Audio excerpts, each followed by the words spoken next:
কিন্তু এ পর্যন্ত আমাদেরকে ওই 25,000, 20,000, 30,000 করে টাকা দিয়েছে।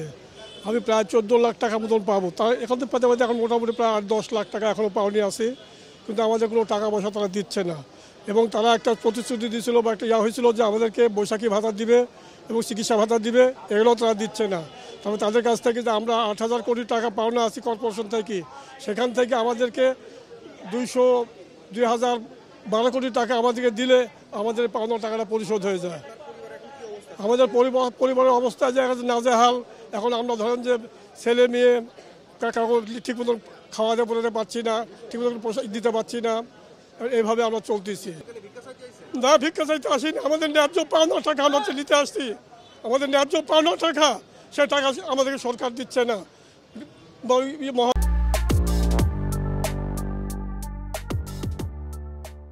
ফেব্রুয়ারি মাসে আমি রিটায়ার করেছি। হ্যাঁ, আমি আমার মতন আমার গ্র্যাচুইটির ইয়ার টাকাগুলি পেয়েছি।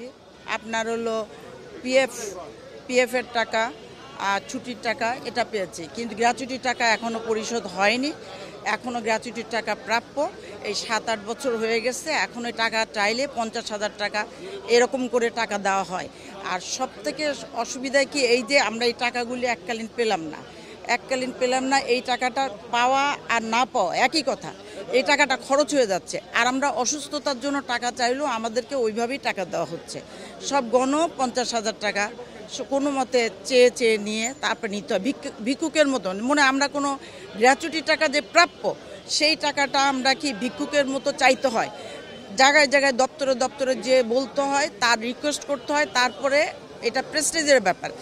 আমি রিটায়ারমেন্টে যাওয়ার আগে লোন করেছি বাড়ি করার জন্য, যে রিটায়ারমেন্টের পরে টাকা পাবো, সেই লোন পরিশোধ করব, সেগুলি আমার একটা বোঝা হয়ে গেছে, সেটাও দিতে পারছি না। ইতিমধ্যে এখন কি হচ্ছে, নতুন চেয়ারম্যান আসছেন, পোস্টিং দিচ্ছেন, তারা এলপিআরে চলে যাচ্ছেন। তারা এটা একটা ভাইটাল পদ, এই ভাইটাল পদে যদি কেউ বারবার পোস্টিং হয়, এটা মিউজিক্যাল চেয়ারের মতন হয়, তাহলে তারা ইনিশিয়েটিভ কিভাবে নেবে? তারা তো ইনিশিয়েটিভ নিতে পারছে না। আমাদের প্রতি তাদেরও সিম্প্যাথি হচ্ছে না, আমাদের প্রতি তাদের আন্তরিকতা গ্রো করার জন্য সময় লাগবে, সেই সময়টা তো ওনারা পাচ্ছেন না। ওনারা মিউজিক্যাল চেয়ারের মতন এখানে পোস্টিং দিচ্ছেন, ওনারা কিছুদিন পরেই ওনারা রিটায়ারমেন্টে চলে যাচ্ছেন। হ্যাঁ, এই যে টাকার জন্য এইটা আমাদেরকে অদারেশন কিভাবে, এটা মান সম্মান আমাদেরকে আছে? কিছুই নাই। আমরা সরকারি চাকরি করছি, 5-7 দিনের মধ্যে আমরা সবার আগে পেমেন্ট দিয়ে দিচ্ছি। আমি অ্যাডমিনিস্ট্রেশনও চাকরি করছি, 2-4 দিন 5 দিনের মধ্যে ম্যাক্সিমাম আমরা টাকা ক্লিয়ার করে দিছি। আর এখন হলো কি, আমাদের যে আগে কি হতো, সেক্টর কর্পোরেশনে সব সেক্টর কর্পোরেশন একটা নীতিমালা চালু হলে আর একটা সেক্টর কর্পোরেশন তখন কিন্তু সেটা সঙ্গে ওকে করে বোর্ড সিদ্ধান্ত নিত।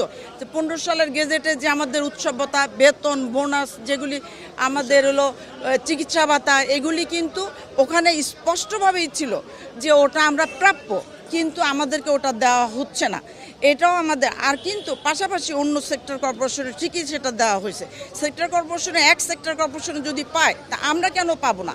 এটা আমাদের রাইট, আমরা প্রাপ্য। সরকার এদেরকে দিচ্ছে আমাদেরকে, কিন্তু আমরা পাচ্ছি না। ফান্ড নাই, ওনাদের কথা হলো ফান্ড নাই। আরে ফান্ড যদি অফিসে যারা চাকরিতে আছে তাদের যদি ফান্ড থাকে, আমাদের ক্ষেত্রে ফান্ড থাকবে না কেন? আমরা বেতন, বোনাস, চিকিৎসা ভাতা এগুলি পাবো না, উৎসব ভাতা পাবো না?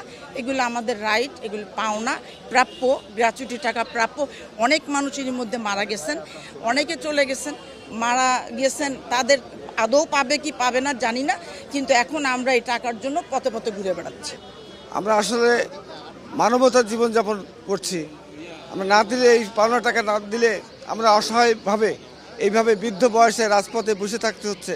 ছেলেমেয়েরা আমাদের মুখের দিকে তাকিয়ে আছে। আমরা আমাদের ন্যায্য যে পাওনা গ্র্যাচুইটির টাকা, সরকার ঘোষিত যে উৎসব বোনাস, মেডিকেল ভাতা এবং বৈশাখী ভাতা সরকার ঘোষণা করার সত্ত্বেও এটা বাস্তবায়ন হচ্ছে না, আমাদেরকে কর্পোরেশনকে দেওয়া হচ্ছে না।